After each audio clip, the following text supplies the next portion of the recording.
안녕하세요, 호화조입니다. 오늘은 부평에서 부동산을 운영하시는 대표님을 만나서 이 부동산 창업이 성공할 수 있나 이런 주제로 한번 인터뷰를 한번 해보도록 하겠습니다. 먼저 대표님 본인 소개 좀 부탁합니다. 네, 안녕하세요. 부평에서 좋은 집 부동산을 하고 있는 한명호 공인중개사입니다. 유튜브에서 부동산 이모라고 치시면 저 바로 나옵니다. 대표님, 이 부동산 사무실을 운영하기 전에는 무슨 일을 하셨어요? 어린이집 교사를 한 20년가량 했습니다. 왜 다른 일은 계속 안 하고 그냥 어린이집 교사 하다 보니까 이제 나이가 들어서 이제 새로운 직업을 또 애들은 좀 힘들잖아요. 그래서 새로운 직업을 해야겠다 해서 이제 공부를 시작을 했습니다. 네. 그럼 부동산 공인중개사는 언제 취득하시고 부동산 사무실을 언제 오픈하셨어요?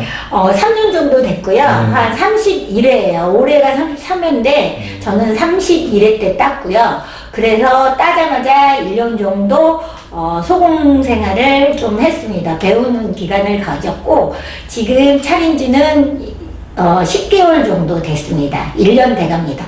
네. 소공이 뭐예요? 소속 공인중개사라고 부동산에서 이제 대표님 밑에서 이제 뭐 잡일을 도와주는 일이라고 하시면 되는데 그걸 좀 거치지 않고 바로 좀 나이 드시면 바로 차리기도 하는데 보통은 한 3개월에서 6개월 정도 거칩니다. 공인중개사 이 사무실을 차리니까 어떤 점이 좋아요? 조금 자유로워요. 저는 이제 직장 생활을 해서 아침부터 저녁까지 이게 늘 매이는 직업을 했단 말이에요. 그랬는데 중간중간 점심에도 뭐 손님들 오시면 가서 밥을 먹을 수도 있고 무슨 일이 생기면 조금 일찍 또 갈 수도 있고 집안 대소사 조금씩 처리할 수 있어서 너무 좋습니다. 실제 이 부동산 사무실을 창업해가지고 성공할 확률은 어느 정도 될까요? 저는 차린 지 얼마 안 돼서 감히 그런 얘기는 못하지만 저는 이걸 하기 전에 원래 재건축, 재개발을 투자를 좀 오래 했어요. 한 10년 가까이. 그래서 이거를 딱 들어오기가 입문하기가 좀 편했는데 요즘 저희가 모임이나 이런 거 가지면 10분이 하신다 하면 2분이 좀 성공하실까? 의외로 진짜 문틈이 좁은 게 공인중개사, 이거 부동산인 것 같아요. 이 부동산 창업을 하려면 사무실 이런 걸 얻어야 되잖아요. 네네네. 그런 사무실 입지 조건이 있어요? 저희는 부동산 같은 경우는 권리금이 다 형성이 돼 있어요. 기존에 있던 데는. 그래서 아파트 쪽은 인천이나 부천 쪽으로 얘기하면 1억에서 1억 5천까지도 권리금이 붙어 있고 아파트가 아닌 쪽은 조금 한 2, 3천에도 가능한 그런 물건도 있고 진짜 라벨이 천지 차이예요. 그러니까 내가 얼마나 싼 데 들어가나 조금 높이 들어가냐 이 차이기도 하지만 또 권리금을 준 만큼 또 돈이 더 벌리기도 합니다. 네. 그래도 실제로 부동산 그 사무실 창업하기 위해서는 창업 비용이 얼마나 드는지 한번 공개 한번 해주시죠.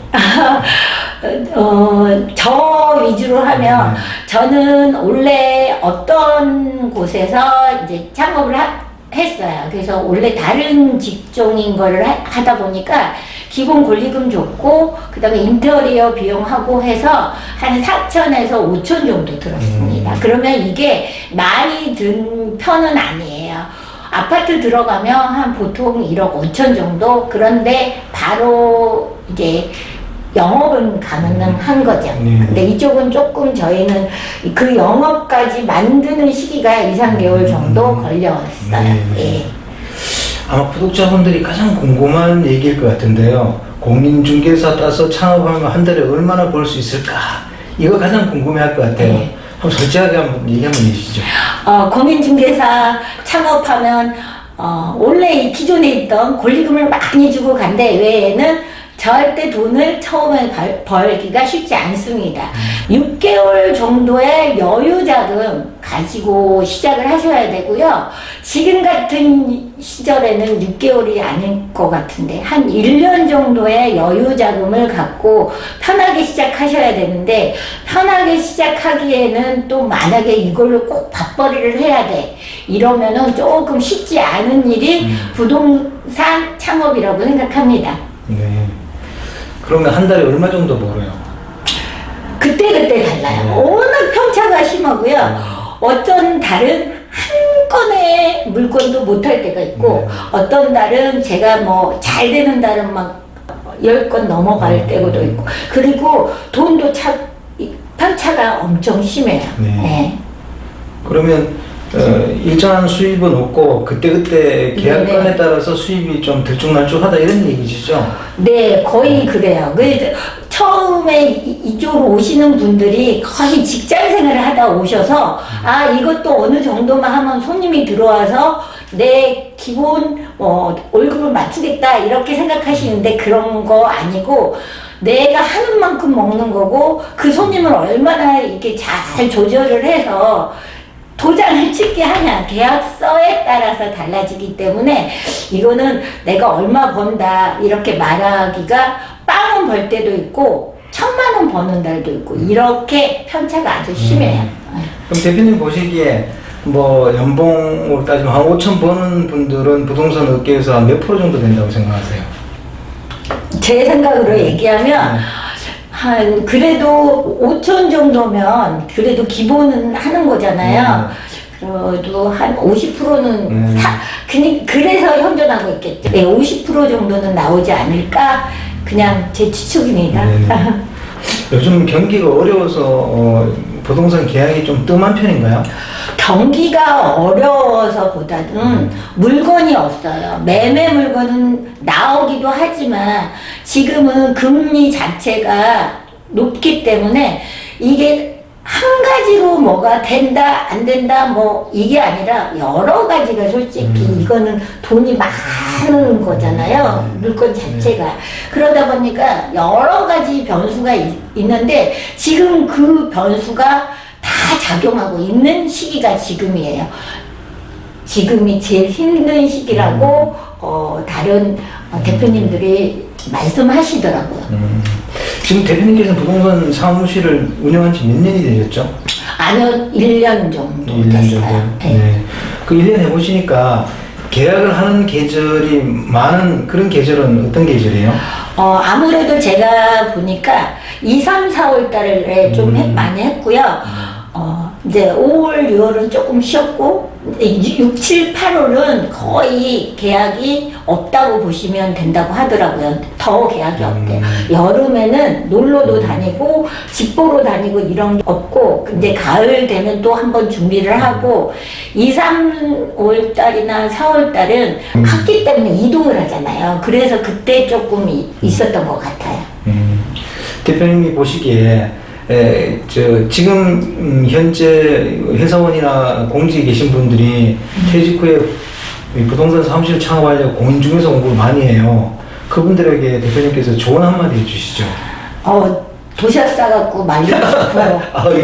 네, 이게 요즘에는 젊은 사람들이 미디어로 너무 무장을 많이 하고 오기 때문에 저도 블로그도 하고 유튜브를 하면서도 어쩔 때는 좀 힘든 면이 많은데 60이 이제 퇴직을 하시면서 미디어 쪽 근무를 하셨어. 막 워드도 잘해. 그러면 또 말도 잘해. 이런 삼박자가 고루 갖춰지지 않으면 여기서 살아남기가 이제는 쉽지 않다고 저는 생각합니다. 실제로 부동산 사무실을 운영해 보니까 대표님이 가장 어려움에 부딪히는 부분은 어떤 부분이에요? 그거는 결론은 사람하고의 관계예요. 우리가 어디까지 친절해야 되고 어디까지 또 안 친절해야 되고 이게 참 사람과의 관계인데 오늘도 가서 문도 열어주고 왔어요. 이게 잡일을 안 해줄 수도 없고 해줄 수도 없고 막 이런 그 딜레마에 빠질 때가 있어요. 어느 정도 친절해야 하는지 이때가 조금 그런 것 같아요. 사람이 가장 어렵다는 거죠? 예, 제일 어려워. 사람 갖는 게. 네. 그죠. 거기다가 여기가 돈이 비어 있는 거잖아요. 네, 네. 그래서 제일 어려운 것 같아요. 그럼 창업하기 전에 소속 공인중개사로 좀 활동을 해보는 게 나을까요? 아니면 그냥 창업을 해서 뭐 맨땅에 헤딩하듯이 바로 뭐 손님들을 받는 게 좋을까요? 이제 나이가 드시면 내가 소금으로 취직하고 싶어도 아무도 안 받아줘요. 아, 나이가 있다고요? 네. 너무 서러운데? 저도 서러웠어요. 너무 심하다. 네. 50이 넘으면 소금으로 가는 게 아주 어렵습니다. 그래서 내가 정말 이걸 창업을 해야 되면 정말 잘 아는 지인이 있거나 그 교육을 받는데 그 교육비가 상상 이상으로 비쌉니다. 근데 그 교육을 받아서 나와서 바로 차릴 수 있는 건 아닙니다. 또 실무를 조금 더 배우셔야 돼요.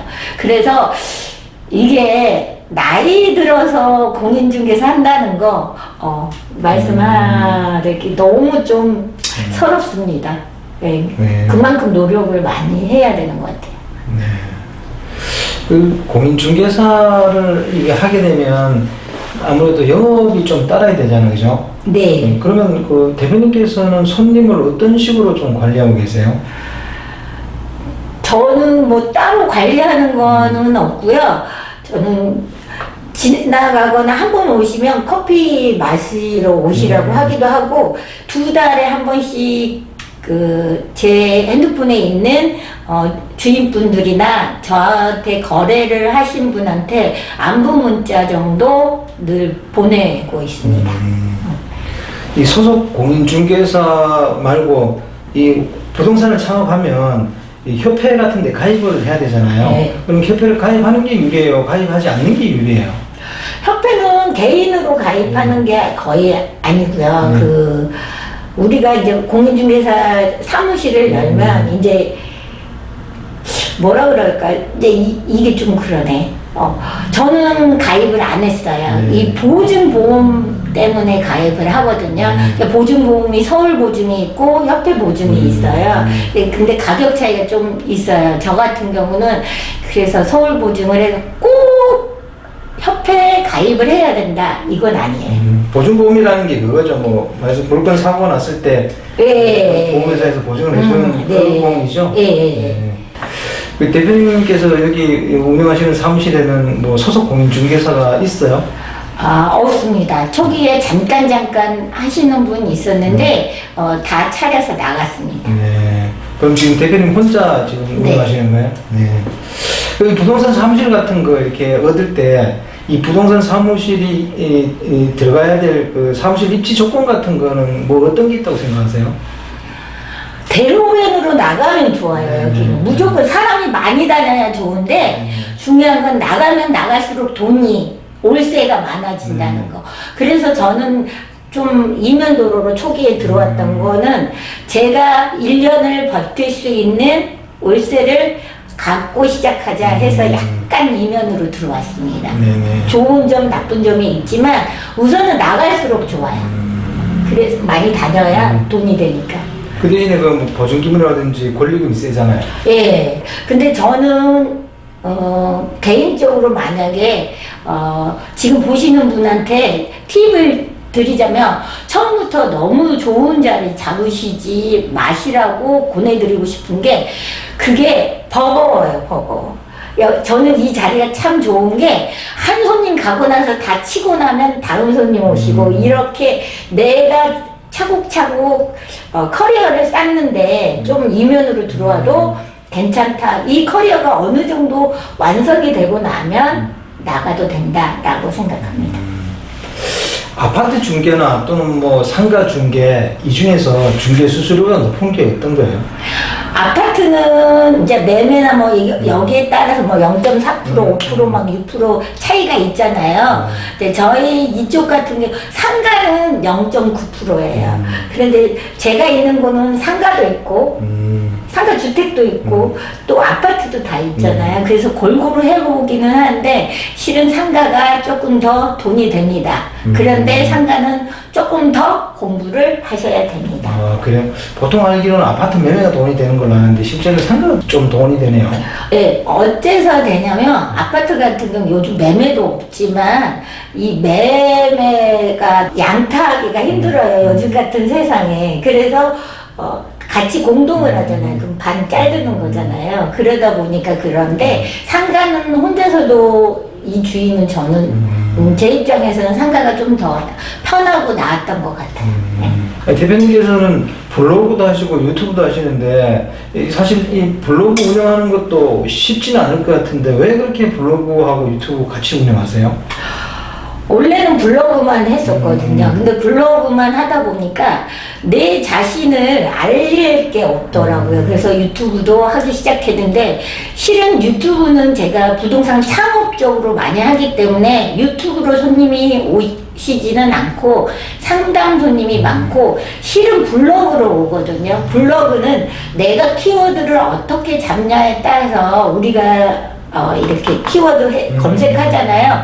그러면 제가 제일 상단에 떴을 때 전화 올 확률이 아주 높기 때문에 처음 하시는 분은 저는 꼭 유튜브는 못 하시더라도 블로그는 지금 세상이 바뀌어서 시작을 하셔야 된다고 생각합니다. 앞으로 대표님 꿈이 있다면 어떤 게 있습니까? 따로 꿈은 없고 이제 부동산 창업하시는 분 오시면은 1대1로 정말 제가 겪었던 막 힘든 그런 거 겪지 않고 어느 정도 커리큘럼에 맞춰서 함께 창업할 수 있을 정도로 도와주고 싶은 게 제 꿈입니다. 제가 초기 할 때 정말 알려주는 사람이 없었고 50대가 아까 소공이 취직이 힘들다고 했잖아요. 면접 거의 20군데 봤어요. 근데 내 그 자격증 걸자 막 이런 데도 있고 그런 데 들어가시면 조금 힘듭니다. 그래서 이게 많이 조금 다른 거랑 현실로 와서는 많이 다른 것 같아요. 왜 나이로 이렇게 뽑지도 않는다 그러니까 한편으로는 이해가 되는데 나도 나이가 들어가니까 한편으로 서글퍼요. 서글펐어요. 저도 진짜 취직이 안 돼가지고 너무 서글펐어요. 그래서 그런 분을 위해서 아까 말했듯이 처음부터 차근차근 가르쳐서 어느 정도 나갈 수 있게 저희가 그런 프로그램이 큰 데서 하는 게 있어요. 있는데 생각보다 실무보다도 블로그나 유튜브 이쪽에 좀 치중을 많이 주시고 비용도 만만치 않더라고요. 이왕 이렇게 된 거 몇 가지 더 질문하겠습니다. 공인중개사 자격증이 창업에 도움이 돼요, 안 돼요? 솔직하게 얘기해 주세요. 도움이 됩니다. 그래도 뭐 다른 직업보다야 공부하고 해서 들어오는 건 되는데 워낙 많아요. 보세요. 지금 주위에 미용실, 그 다음에 부동산이잖아요. 너무 많기 때문에 경쟁이 심해서 이제 밥그릇 하나로 나눠 먹는 게 너무 심한 거죠. 그래서. 그리고 마지막으로 이거 질문이 될 것 같은데, 부동산 창업을 하면 좋은 점과 나쁜 점 있으면 한번 얘기 한번 해주세요. 아까도 한번 질문하셨어요. 그래요? 좋은 점이 뭐냐고. 내 시간을 갖고 손님을 만나고 뭐 이런 건데, 이제 나쁜 점은 전화하면 저 같은 경우는 쪼르륵 달려와요. 일을 하다가도 달려오고 집안일보다도 실은 요즘 같은 손님이 별로 없기 때문에 손님이 오신다 하면 내 일보다 이게 먼저가 되는 거죠. 우선순위가 바뀌었어요. 그래서 뭐 그런 거. 그리고 뭐 실은 공인중개사가 불편한 점, 뭐 싫은 점, 뭐 이런 거는 없는 것 같아요. 다만 돈벌이가 있고 없고 이 차이가 아닌가 싶어요. 그건 뭐 사업이니까 어디나 다 마찬가지 아닌가요? 맞아. 잘 되는 곳도 있고 안 되는 곳도 있고 또 또 이 시기를 또 어려운 시기를 또 지나고 나면 좋은 길이 나오지 않을까 그런 생각도 하거든요. 네. 실은. 이런 사람은 절대 부동산 창업을 하지 마라. 뭐 이런 분들 있잖아요. 그런 뭐 보류의 분들에 대해서 좀 한마디 해주시죠. 뭐 실은 다 노력하면 되지만 특히 나이 들어서는 내 기본 성격이 있잖아요. 근데 워낙 무뚝뚝하고 이게 말을 할 때 쏘는 듯한 느낌을 주시는 분은 나는 안 그런다고 하는데 손님이 자꾸 그렇게 받아들여요. 그래서 그러면은 이제 손님이 안 오시겠죠. 그래서 조금 연세가 드신 분들이 이게 마인드 컨트롤을 내가 확실히 내 성격을 살짝 바꿀 수 있다. 이렇지 않고서는 그걸 하면 아무래도 이게 돈도 있고 뭐 성격도 있기 때문에 손님들이 오질 않아요. 내 돈을 맡기는 건데 불투명하게 어서 오세요. 뭐 이러면 좀 힘들지 않을까. 특히 성격. 저는 성격이 무뚝뚝한 사람이 제일 힘든 직업이 이걸 것 같아요. 차분한 사람, 말 없는 사람은 의외로 잘하세요. 주위에 그런 분들은 되게 잘하시는데 무뚝뚝한 거 이거는 조금 손님들이 싫어하세요. 보통 손님들이 이 물건을 이렇게 여러 부동산에 내놓잖아요. 전화를 하면 그런 얘기를 안 하고 각각 부동산에 전화를 할 텐데 부동산 사무실 운영하는 대표님 입장에서 그 얘기 들어보면 좀 알아요. 이게 여기만 내놓은 게 아닌 거라는 걸.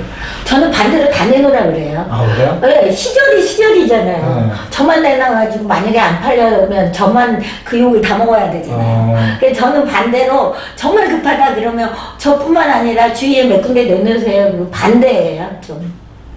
편하게 하고 있습니다. 어차피 뭐 지금 내가 안달해도 안 되고 복달해도 안 되는 거 천천히 가자 해서 저는 그냥 편하게 몇 군데 더 내놓으세요. 이렇게 반대로 얘기하고 있어요. 왜 그 질문을 드렸었냐면 막 이 계약을 진행할 것처럼 하다가 네. 나중에 다른 사람하고 계약을 해버리면 허탈해 하잖아요. 네네네. 그리고 또 그 진행하시던 대표님은 얼마나 허탈하겠어요. 그래서 한번 그 질문을 드려본 거예요. 그거를 이겨내야 돼요. 아직도 저는 못 이겨내고 있는데 얼마 전에 집을 아파트를 10개를 보여줬어요. 10개를 보여줬는데 저하고 대출까지 다 거의 마치고 이제 식사를 하시고 오시기로 했는데 안 오시는 거예요. 전화를 하니까 또 다른 부동산에 가서 보시고 계시더라고요. 그러니까 물건은 다 같았는데 결론은 또 다른 부동산에 가셔서 계약을 했어요. 다음날 내가 전화를 해보니까 그런데 막 거기에 너무 안달복달한 하루는 아파요. 속이 상해. 그런데 그거 자꾸 몇 번 겪다 보면 넘어갑니다. 네, 그런 일이 있을 것 같더라고요. 많아요. 예.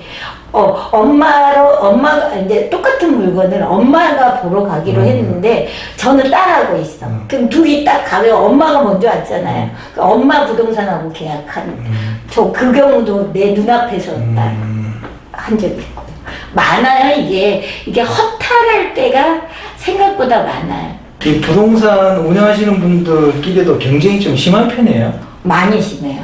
왜냐면 물건이 옛날처럼 많지도 않고 특히 전세, 월세 같은 경우는 남한테 물건을 안 줘요. 특히 월세. 요즘에는 월세가 참 귀하거든요. 그래서 월세 나오면 그냥 본인이 네이버 땡땡에 올리고 그냥 개인 물건으로 갖고 있고 공동으로 안 올리는 경우가 많아요. 네. 그럼 물건을 만약에 내가 그 주인으로부터 받았어요. 근데 매매는 다른 부동산에 했어.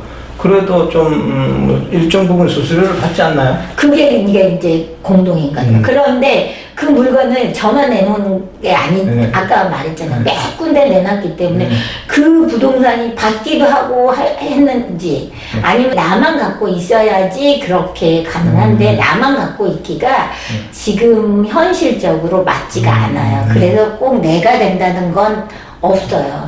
그래서 특히 초보 공인중개사한테 와서 막 물건을 내놓고 이게 쉽지 않아요. 그래도 6개월은 지나야 왔다 갔다 하면서 여기가 부동산이 있구나 뭐 기존에 있던 데는 빼고는 그런 인식이 심어질 때까지가 좀 기간이 있거든요. 네. 그래서 네, 오늘 인터뷰 감사합니다. 네, 감사합니다. 자, 여러분, 오늘은 인천 부평에서 부동산 공인 중개사로 부동산을 하시는 분을 인터뷰해 봤는데요. 이 대표님은 뭐 블로그하고 유튜브도 운영하시면서 적극적으로 영업을 하시는 분입니다. 우리 공인중개사를 따서 부동산 창업을 생각하고 계시는 분들도 단순하게 그냥 차려만 놓으면 손님이 올 것이다 이런 생각하시면 안 될 것 같고 적극적으로 손님을 어떻게 유치할 것인지 그런 것도 좀 한번 생각해 봐야 되는 거 아닌가 저는 그렇게 개인적으로 생각했습니다. 자, 다음 시간에는 또 다른 사회에 열심히 살아가는 분을 인터뷰해 보도록 하겠습니다. 안녕히 계십시오. 감사합니다. 호화였습니다.